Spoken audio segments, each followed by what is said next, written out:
오늘 우리 목사님은 참 또 교회 성전이 이렇게 빨리 건축되어지는데 진전이 되지 못하고 또 계획했던 것들이 여러 가지로 잘 안 돼서 많이 하나님 앞에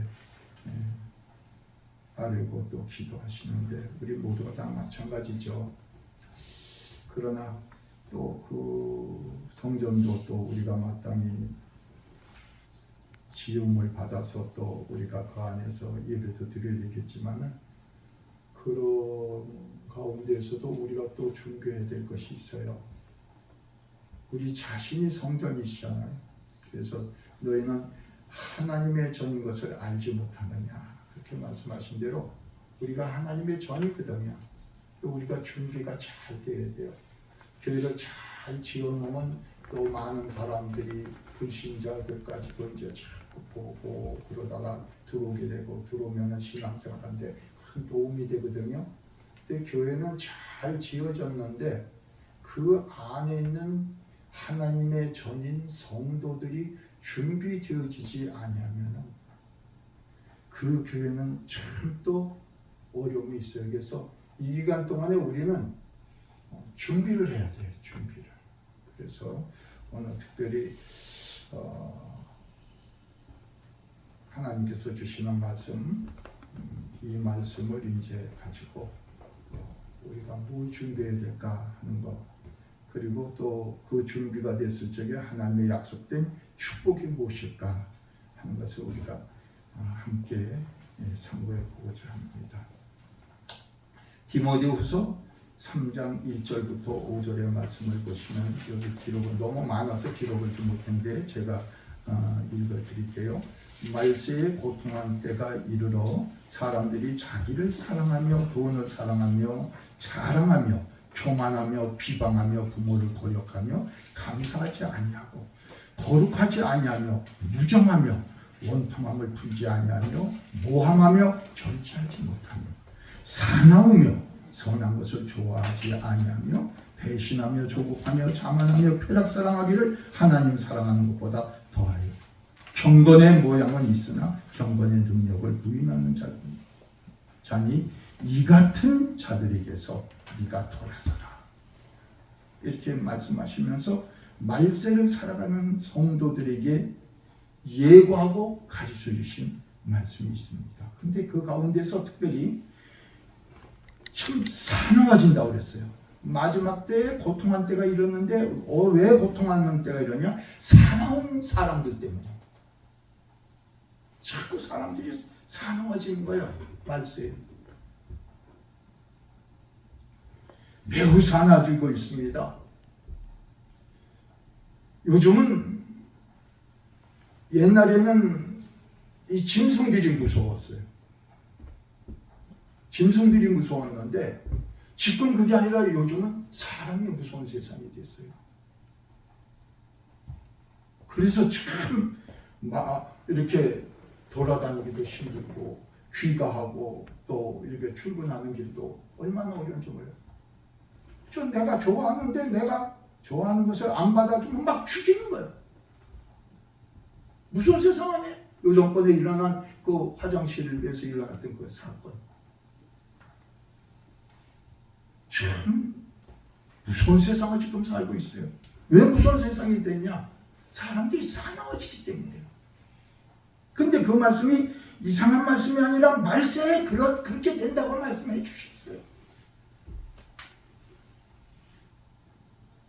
자식이 부모를 죽이고 부모가 자식을 죽이고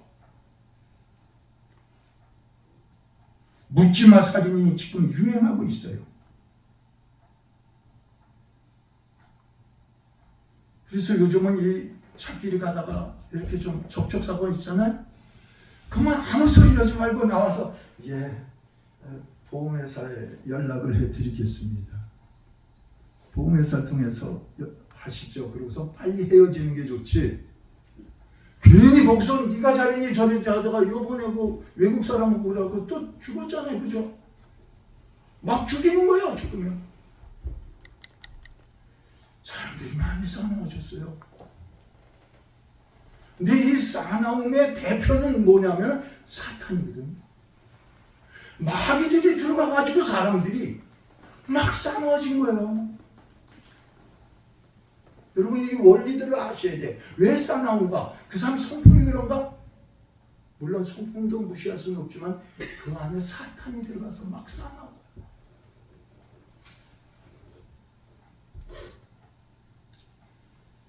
오늘 이 시간 우리가 다뤄야 될 말씀의 주제는 이와 같이 싸나운 세상에서 우리가 준비해야 될 것은 뭐냐? 온유한 마음이에요. 좀 반대되는 세상 사람들은 싸나움으로 가지만 우리 그리스도인들은 온유함으로 가야 되겠다.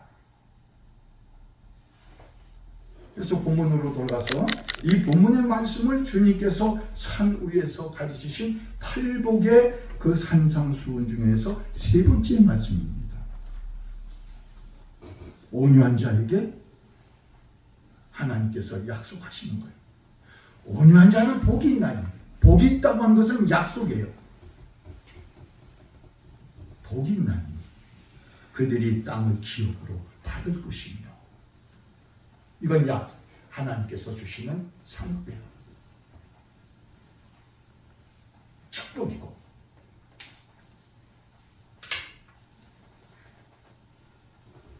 그런데 여기 팔복의 말씀들을 보면은 자세히 보시면요, 한마디로 딱 준비되지 압축할 수가 있어요.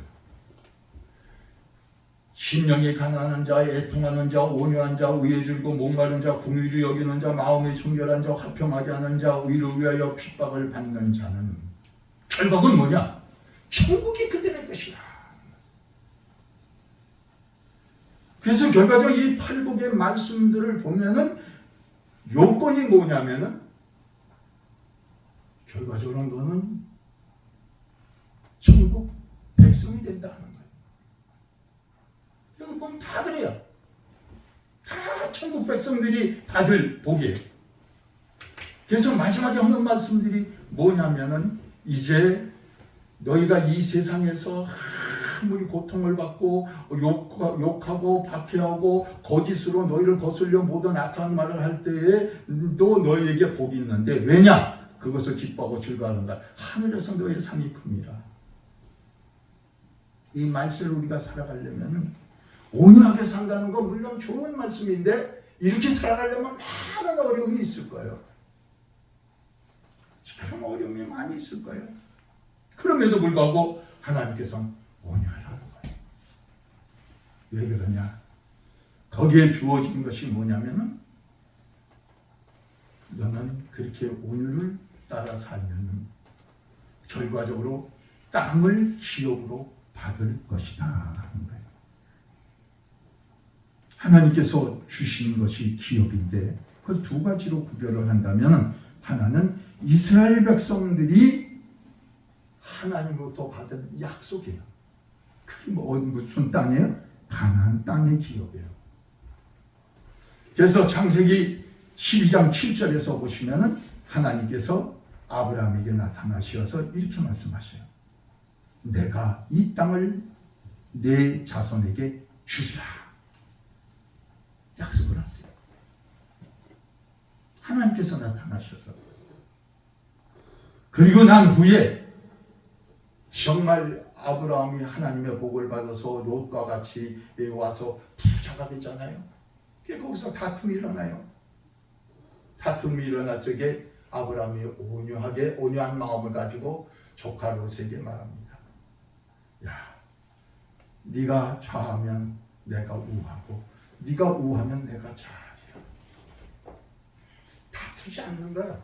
싸우지 않는 거야. 그래, 우리 이러지 말자. 네가 우하면 내가 좌하고 네가 좌하면 내가 우하겠다. 그랬더니 롯이 이제 그것을 보고 대부 들여보니까 너무 초원이 좋고 그러거든요. 그럼 이 사람들은 목축을 하는 사람들 아니? 그러니까 초원이 좋고 그리고 물이 잘 흐르는 걸 보되 내가 저리로 가겠습니다. 그래라. 온유한 마음에 그래라. 보내줬어요. 그런데 그 다음을 보세요. 창세기 13장 14절부터 15절의 말씀이에요. 기록이 되어 있나요? 예. 네. 그만 한번 읽어봅시다. 시작. 롯이 아브라함을 떠난 후에 여호와께서 아브라함에게 이르시되 너는 눈을 들어 너희 있는 곳에서 북쪽과 남쪽 그리고 동쪽과 서쪽을 바라보라. 보이는 땅을 내가 너와 네 자손에게 주리니 영원히 이르리라. 보세요. 롯은 한 곳만 보고선 갔잖아요. 근데 그렇게 해서 보내고 난 다음에 하나님께서 아브라함에게 동서남북을 다 보라는 거예요. 동서남북을 다 주겠다는 거예요. 이게 운연자에게 주시는 축복이에요. 롯은 겨우 한 곳을 보고 갔어요. 그렇잖아요?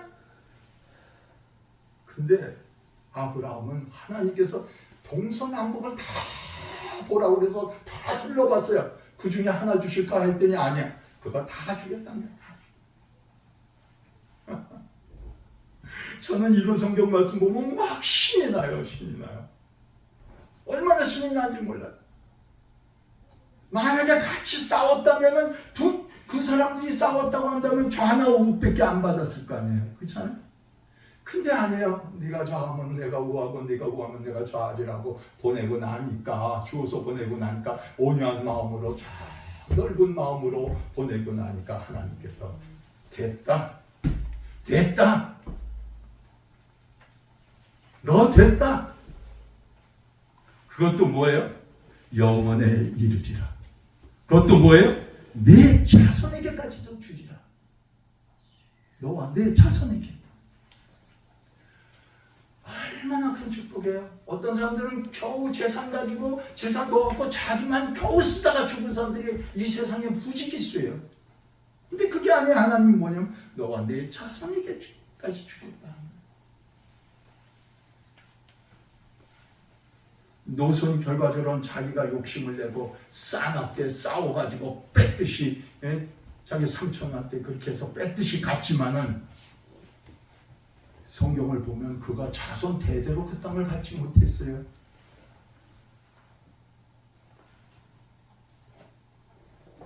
그리고 또 하나가 있어요. 다른 하나는 이 복음에 약속된 영원한 영광의 땅의 기업인 것입니다. 영생의 기업. 다시 말해서 천국의 기업, 영원한 영생의 땅이 이 가운데 약속되어져 있는 거예요. 그래서 계시록 21장 1절에서 보시면은 또 내가 새 하늘과 새 땅을 보니 처음 하늘과 처음 땅은 없어졌고 바다도 다시 있지 않더라. 그래서 크리소톰이라는 사람이 이렇게 말을 했어요. 온유한 자는 자기 땅을 여관집으로 소유하고 하늘나라 천국을 맨션 하우스로 가진다. 그런 말을 했어요. 암브로스라고 하는 사람은 성도들은 그리스도의 지체들로서 그리스도와 함께 땅의 지주이다. 세상 나라가 우리 주와 그리스도와 그리스도의 나라가 되어서 그가 세생토록 왕노로 타리로다. 하나님과 함께 같이 그 땅, 영원한 땅에서 왕노로 타게 된다는 거예요. 그래서 그 계시록 21장의 말씀이 바로 그거예요. 그것은 이 세상의 땅이 아니라 새 하늘과 새 땅을 하나님께서 주시겠다는 약속이 이 안에 있는 거예요. 그래서 우리는 이런 찬송 구전에 복음송가 불렀잖아요. 죄 많은 세상 이 세상은 내 집안이네 내 모든 보안은 저 하늘에 있네. 그렇죠? 저 천국 문을 열고 나를 부르네. 나는 이 세상에 정들 수 없소다. 오 주님 같은 친구 내게 없도다. 저 천국 없으면 난 어떻게 하나. 저 천국 문을 열고 나를 부르네. 나는 이 세상에 정들 수 없도다. 우리 그 찬송 많이 불렀잖아요. 우리 이 세상의 땅에 그렇게 소망을 둘 필요 없어요. 내가 온유함으로 살면은 결과적으로 이 세상에서도 넓은 땅을 주시고 이 세상에서도 나에게 하나님께서 꼭 필요한 것을 주시지만 결국은 영원한 하나님의 나라의 기업 그 땅에서 천국의 땅에 가서 살게 될 줄로 믿습니다. 이걸 우리가 살면서 온유함을 준비해야 돼요. 근데 이 온유함으로 산다는 게 너무 힘들어요. 너무 힘들어요. 그래서 팔복의 말씀을 하면서 나로 말미암아 또 이를 욕하고, 이게 뭐예요? 나로 말미암아가 뭐예요? 내가 하나님의 말씀대로 살려고 하니까 얼마나 힘든 거예요. 욕도 얻어먹고 박해도 당하고 무시도 당하고 또 악한 말로 다 공격해 오지만 그러나 나는 기뻐하고 즐거워라. 왜? 하늘에서 너의 상이 큽니다. 우리는 무엇을 가지고 사는 사람이에요? 두 가지 가지고 살아요. 먼저 이 땅에서 하나님의 약속을 가지고 사는 사람이에요. 그리고 이 땅에서 모든 약속을 받고 난 이후에 그것으로 끝나는 것이 아니라 영원한 하나님 나라의 약속까지 우리는 받고 사는 사람들이에요. 그래서 이 세상은 내 집 아니네. 이런 마음을 늘 마음 가운데 가지고 있어야 돼요.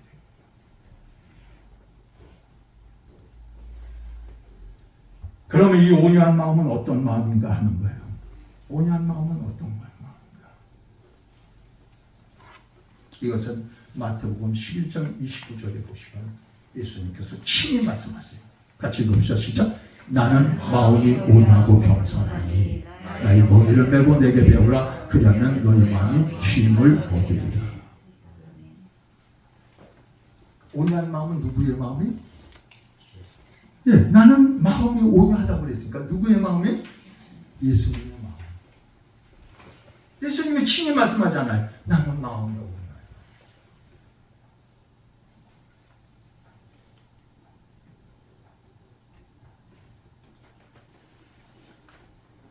그래서 우리는 항상 예수님의 마음으로 살아야 돼요. 주의 발자취를 따라가고 하는 그 전에 무슨 책을 내가 참 많이 읽고 그랬었는데 거기서 보면은 그 회사를 하나 운영하는 인쇄소를 운영하는 그 사람이 그 회사를 잘 운영해서 성공적인 회사가 됐는데 그 이유가 뭐냐? 그 일하는 사람들에게 그렇게 말하라고 또 자기도 그렇게 생각했던 거예요. 어떤 무엇을 정할 적에 예수님이라면 어떻게 하셨을까? 그걸 항상 먼저 생각하고 그 다음에 일을 했던 거예요. 그것이 회사가 성공할 수 있는 비결이었다고 말하고 있습니다. 우리는 예수님을 따르는 사람들 아니에요? 예수님을 따르는 사람들인데 이 마음속에 예수님이 없으면 안 되잖아요.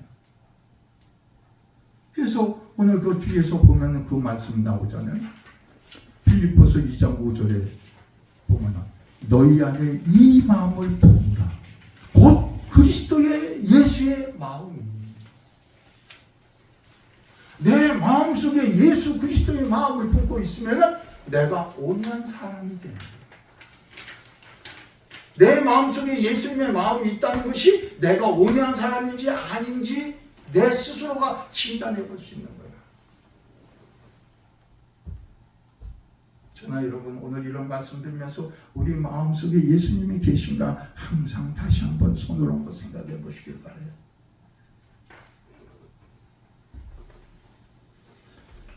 두 번째는 하나님의 뜻에 대한 겸손한 마음을 온유한 마음이라고 해요. 여기 본문을 제가 잘못 적어줬더라고요. 그게 사무엘상 4장 9절이 아니고 사무엘상 3장 18절이에요. 한번 그거 읽어봅시다. 아주 이 말씀이 뒤에서 사무엘상 3장 18절 조금 찾아봅시다.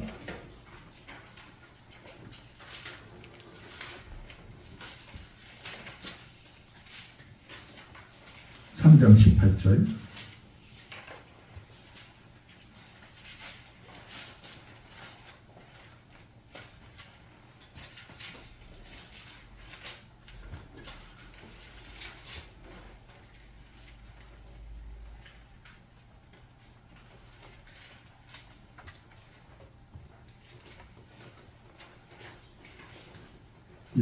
같이 읽어봅시다. 시작. 사무엘이 그것을 그에게 자세히 말하고 조금도 숨기지 아니하니 그가 이르되 이는 여호와시니 선하신 대로 하실 것이라 하니라. 자, 이 말씀은 무슨 말씀인지 아십니까? 누가 대답한 거냐면 바로 사무엘이 대답이 아니라 엘리 제사장의 말이에요.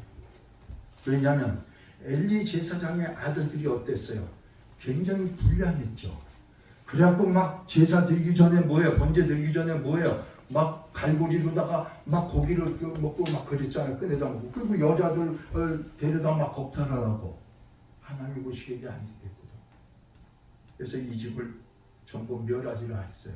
근데 그거를 사무엘이 이제 거기 가서 어린 동자로 거기 가서 있으면서 이제 정말 나시린으로 있을 적에 하나님께서 부르는 거예요. 사무엘이 이렇게 사무엘아 부르는데 엘리 제사장이 부른 줄 알고 예 하고 가보니까 아니다, 나는 너 부르지 않았다. 또 다시 사무엘아 그러고 또 가니까 난 너 부르지 않았다. 그래서 그 다음에 또 두 번째 가고 세 번째에는 가서 그러니까 엘리 제사장이 아무래도 내가 부른 것이 아니고 하나님께서 널 부르신 것이다. 내가 여기 있다. 제게 말씀하옵소서. 그렇게 하라.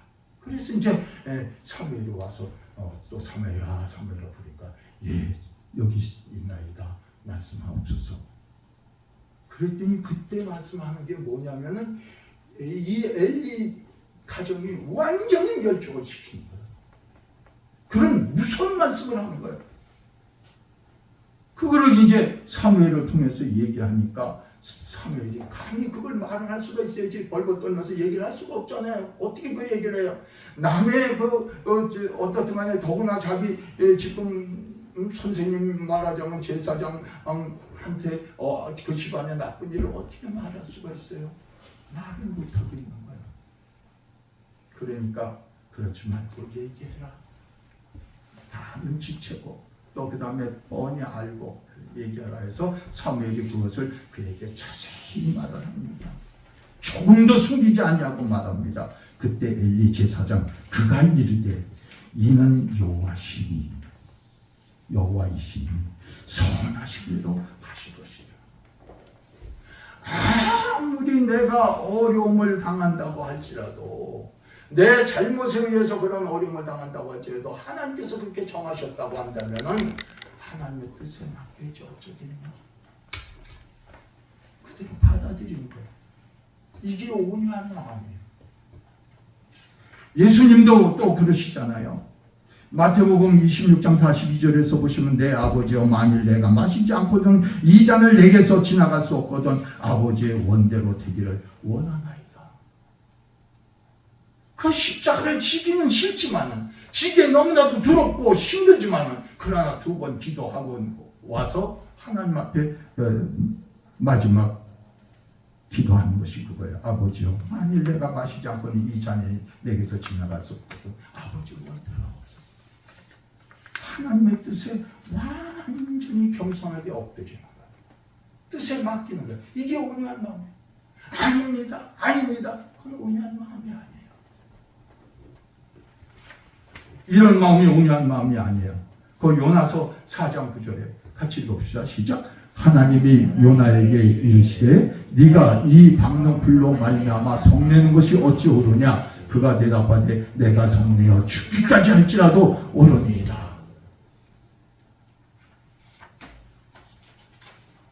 이건 뭐예요? 요나를 어떻게든지 이제 가서 니네 가서 복음을 전하라고 그렇게 했는데 그가 자꾸 도망가다가 결과적으로 나중에는 이제 뱃속에 고래 큰 물고기 속에 들어갔다 나와가지고서는 이제 겨우 살고 났는데 가서 며칠 지금 이건 멸망하리라 니네가 멸망하리라 하는데 멸망하지 않거든요. 왜? 그들이 회개하니까 하나님께서 멸망을 안 시켰다면. 그랬더니 화가 잔뜩 난 거예요. 하나님께서 박농쿨을 하나 갑자기 이렇게 해서 그러니까 거기 앉아 이제 막 뜨거워 죽겠는데 박농쿨이 하나 쫙 나와서 이렇게 하니까 얼마나 시원하고 좋아요. 우리 그 중동 지역에 가보면요 무지하게 뜨겁고 더웠거든요. 근데 뭐 이렇게 하나 이렇게 시원한 그늘막에만 들어가면은 으스스 추울 정도로 시원해요. 우리 생각하기 그러잖아요. 아니 저 더운 나라에서 왜 답답하게 저거 뒤집어 쓰고 댕겨? 더 더워 죽을 텐데. 아니 그거 쓰지 않고 못 사는 거예요. 더워서. 그 식으로 이 박넝쿨 하나 탁 얼마나 시원해. 그런데 성질이 나갖고 있는 그 저기한테 하나님께서 박넝쿨 탁 했더니 막 화를 내는 거예요. 근데 이제 다시 해가 뜰 때 그 하나님께서 동풍을 예비하셨다가 이제 그 박넝쿨을 말려버리니까 요나의 머리에 쪼이니까 요나가 아주 혼배해서 스스로 죽기를 구하는 거예요. 사는 것보다 죽는 것이 더 나으니다. 하나님이 네가 죽는 것이 낫다고 그러니까 하나님이 요나에게 말하는 네가 이 박넝쿨 하나 때문에 그렇게 성내는 것이 옳으냐 하시니 요나가 또 대답하니까 내가 성내어 죽기까지 할지라도 옳으니이다 그러는 거예요. 하나님의 뜻에 좀 맡길 줄 알아야지. 내가 조금 좋으면 하나님이 최고야 최고야 그러고 조금만 내가 어려우면 막 하나님이 무슨 살아계시다면 나를 어떻게 이렇게 할 수가 있습니까? 뭐. 그런 성도들 많죠. 대략 보면 교회 와서 기도 열심히 한다는 사람 중에서 그런 사람이 많아요. 그래서 뭐 얻으면 혼자 다 얻은 것처럼 막 그냥 좋아하고 사람들한테 간증하고 그러다가 조금만 어려움이 있으면 그냥 금방 아니에요. 온유한 마음은 그런 마음이 아니에요. 내가 때로는 부하게도 되고 때로는 가난하게도 되고 내가 때로는 불행할 수도 있고 또 행복할 수도 있고 그런 거죠. 거기에도 하나님의 뜻이 있겠거니 하고 하나님의 뜻을 찾으면서 하나님 제가 이러지면 어떻게 하면 좋습니까? 하나님의 뜻을 자꾸 이해하려고 하는 마음, 하나님의 뜻을 알고 그 뜻에 순종하려고 하는 마음, 이 마음이 온유한 마음이에요. 우리 모두가 어려움이 있을 적에 하나님의 뜻을 좀 더 찾을 수 있는 그런 넓고 온유한 마음이 있기를 주님의 이름으로 축원해 드립니다. 그리고 또 이 온유한 마음은 한 가지 더 있습니다. 그건 하나님의 말씀에 대한 또한 온유한 마음입니다. 다시 말해서 하나님의 말씀을 청중하는 그런 마음. 한번 그 사도행전 10장 33절 봅시다. 내가 곧 당신에게 사람을 보내었는데 오셨으니 잘하였나이다. 이제 우리는 주께서 당신에게 명하신 모든 것을 듣고자 하여 다 하나님 앞에 있나이다. 이게 무슨 말씀인가 하면요, 이 하나님께서 베드로에게 이제 그 이방인한테는 베드로가 유대인이니까 절대 안 가려고 그랬잖아요. 그래서 지금 이제 위에서부터 이렇게 보자기에 이렇게 해서 각종 거 가증한 거 뭐 이런 것도 먹지 않는 거 그런 것들 내려보니까 내가 이런 거 먹지 않습니다. 또 내려고 이렇게 해서 그러다가 있던 차에 이제 또 하나님께서 이 고넬료한테도 기도하는 중에 하나님께서 나타나시는 거예요. 그래서 요바로 사람을 보내서 베드로를 청하라 그런 거예요. 그러면 또 이 고넬료도 생각하기에 아니 그 사람은 유대인인데 거기에 내가 어떻게 사람을 보내서 그 사람 설교를 듣겠는가. 또 베드로도 또 내가 어떻게 이방인들에게 가서 그들과 같이 하나님의 말씀 전하면 교제할 수가 있는가. 그래가지고 서로 갈등이 있는 거야 말하자면. 근데 하나님께서 중지에 서신 거예요. 그때 고넬료가 천사가 와서 하는 말을 듣고 요바로다가 사람을 보내서 베드로를 청했어요. 또 베드로도 하나님의 그 저기를 다 보면서 또 따라서 왔어요. 와갖고서 하는 말이 그거예요.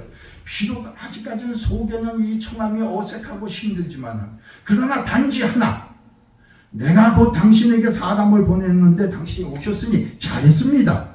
이제 우리는 주께서 당신에게 명하신 모든 것을 듣고자, 그 하나님의 말씀을 듣고자 해서 내가 하나님의 말씀 앞에 섰습니다. 조금도 이제는 뭐 이방인이다 무슨 뭐 유대인이다 이런 생각 안 하는 거. 오직 하나님의 말씀 하나만 보고 내가 받겠습니다. 우리가 받겠습니다. 이게 진정 온유한 마음이에요. 여러분이 하나님의 말씀에 대해서 자꾸 거부하거나 내 생각만 가지고 내 어떤 주관을 가지고 하나님의 말씀을 듣고자 하면 그 말씀이 내게 안 돼요.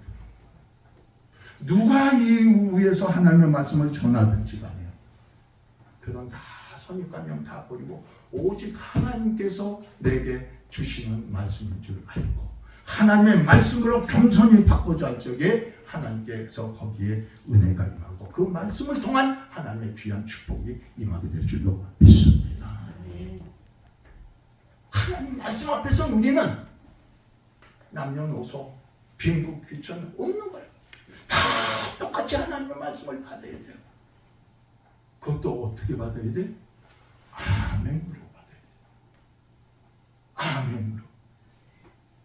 어떤 사람은 그래요.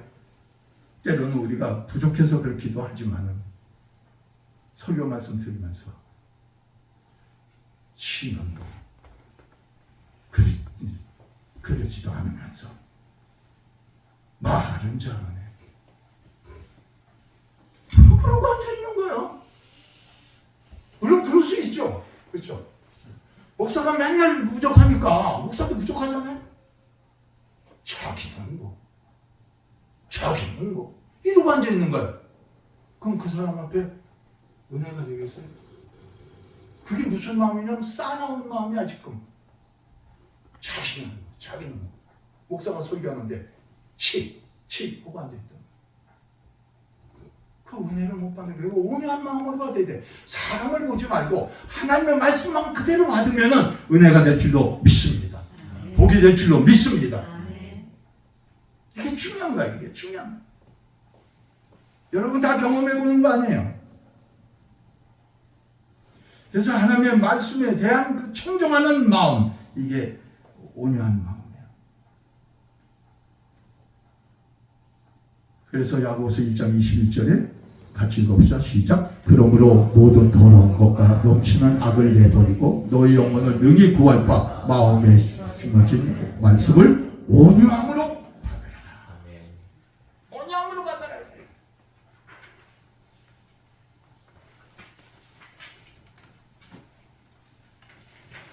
그리고 한 가지 더, 사람에게 대해서 항상 온유한 마음을 가져야 됩니다. 시편 기자 다윗이 특별히 이것을 자기가 당한 것을 얘기하는 거예요. 같이 읽읍시다. 시작. 내 생명을 찾는 자가 얼굴을 놓고 나를 해하려 하는 자가 배악한 일을 말하며 종일토록 음모를 꾸미오나 나는 못 듣는 자같이 듣지 아니하고 말 못하는 자같이 입을 열지 아니하오니 나는 듣지 못하는 자 같아서 내 입에는 반박할 일이 없나이다. 그죠? 사람의 성내는 것이 하나님의 의를 이루지 못한다고 야고보서 1장 20절에 말씀하고 있어요. 그러므로 내 생명을 찾는 자가 아무리 올무를 놓고 나를 해하던 자가 나를 배악한 말로 나를 그렇게 해도 그쵸, 그 앞에서 귀먹은 자가 되고 벙어리가 되고 그러는 것이 온유한 마음이에요. 그거 일일이 같이 대적하다 보면 그 사람은 싸나움으로 되어 있으니까 나도 싸나움으로 대하는 거예요. 그러다 보면 무슨 일이 일어나는지 몰라요. 유익이 하나도 없어요. 그래서 사람이 성내는 것이 하나님의 뜻을 이루지 못한다고 그 야고보서 1장 20절에서 말씀하고 있는 거예요. 그래서 항상 분노의 자갈, 거기 분노의 저기에 입에다가 자갈을 항상 해야 돼요. 자, 그럼 마지막으로 이 온유한 마음은 어떻게 가질 수 있는가? 여러분이 성경을 통해서 다 봤어요. 그 빌립보서 2장 5절의 말씀, 너희 마음에 이 마음을 품으라. 누구 마음을? 곧 그리스도 예수의 마음을 품으라. 왜? 그는 근본 본체시지만 하나님과 동등됨으로 취할 것을 여기지 아니하시고 오히려 자기를 비워 종의 형체를 가지사 사람들과 같이 되셨고 사람의 모양으로 나타나서 자기를 낮추고 죽기까지 복종하셨으니 곧 십자가에 죽으십니다. 자, 이 말씀과 아까 마태복음 1장 29절의 말씀과 한번 딱 붙여보세요. 예수님께서 말씀하셨어요. 나는 마음이 온유하고 겸손하다 그랬어요. 그 온유하고 겸손하다 말로만 온유하고 겸손하다고 하신 것이 아니라 실제적으로 예수님께서 십자가상에서 다 보여주신 거예요. 그래서 온유한 마음은 말로만 온유한 것이 아니라 실천이 되어져야 진정한 온유한 마음인 거예요. 그렇잖아요, 여러분. 하나님의 본체예요. 하나님과 동등됨을 그렇지만 취하지 않았어요. 오히려 비로소 종의 형체를 가지고 사람들과 같이 이 땅에 인간의 몸을 쓰고 오셨고, 그러면 사람으로 몸으로 나타나서 항상 낮추고 마지막 십자가에 죽기까지 복종하셨다. 진정한 온유함은 뭐예요? 내가 희생이 되어져야 돼요. 내가 희생이 되어지지 않으면 온유할 수가 없어요. 왜? 예수님께서 마음만 그렇게 하신 것이 아니라 실제로 실천하셨잖아요. 우리가 해야 될 일이 바로 이거예요. 우리가 앞으로 하나님의 교회에서 이 실천해야 될 것이, 예수님 마음만 가지고 있어서는 안 돼요. 실천해야 돼요. 누구와 같이? 예수님과 같이.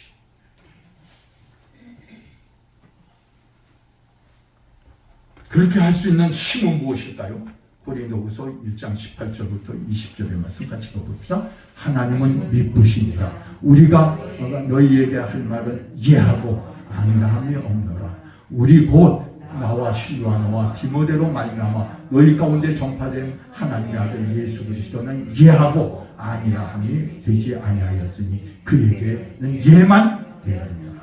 우리 하나님의 약속은 얼마든지 그리스도 안에서 예가 되니 그러즉 그로 말미암아 우리가 아멘하여 하나님께 영광을 돌리게 되느니라.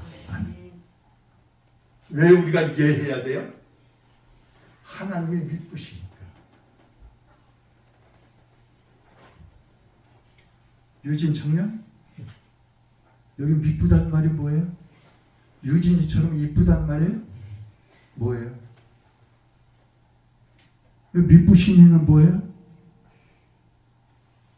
그래야 그 다음 이거를 해야 그 다음에 이해할 수가 있는 거예요. 그래서 묻는 거예요. 하나님은 미쁘시니라. 이 미쁘시니라는 게 무슨 말이에요? 용주 충남 믿음직하다. 네. 그냥 믿음직하다 하면 안 돼.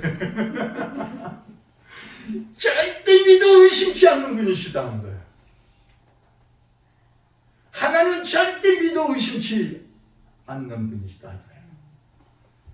믿음직하다면 조금 약해. 틀린 말이 아닌데 조금 약해. 하나님은 절대 우리에게 있어서 신앙입니다. 하나님은 나의 신앙입니다. 그래서 그 하나님을 믿기 때문에 무슨 말을 해도 하나님의 말씀이라면 이해하는 거예요. 하나님의 말씀이라면 무조건 오고 이해할 적에 하나님 20절에 하나님의 약속은 얼마든지 그리스도 예수 안에서 예가 되니 그런즉 그로 말미암아 우리가 아멘하여 결과적으로 하나님의 복을 받으면서 하나님께서 복을 받으면 이것은 또 하나님께는 뭐가 돼? 영광이 되는데 나에게는 복이고 하나님께는 뭐예요? 영광이 돼요. 근데 이것이 어떻게 이루어지냐? 이루어질 수 있는 방법은 딱 하나밖에 없어요. 힘으로 되지 않냐고 능으로 되지 않냐고 오직 성령으로 말미암아 되는 줄을 믿으시길 바랍니다. 아멘. 성령이 아니고는 안 돼요. 내가 아무리 이 시간에 결단을 하고 맞아 오늘 목사님 말씀드리니까 정말 그래야 되겠어 맨날 그래봐야 가면은 또랑 하나 건너고 환경 하나 바뀌어지고 사람 하나 바뀌어지면 그때마다 마음이 왔다 갔다 변하는 거예요. 안 되는 거예요. 근데 뭐가 되냐? 내 안에 성령이 임하시면 되는 거예요. 그래서 성령의 열매를 마지막으로 하고 있잖아요. 그 말씀만 보시고 마칩시다. 갈라디아서 5장. 갈라디아서 5장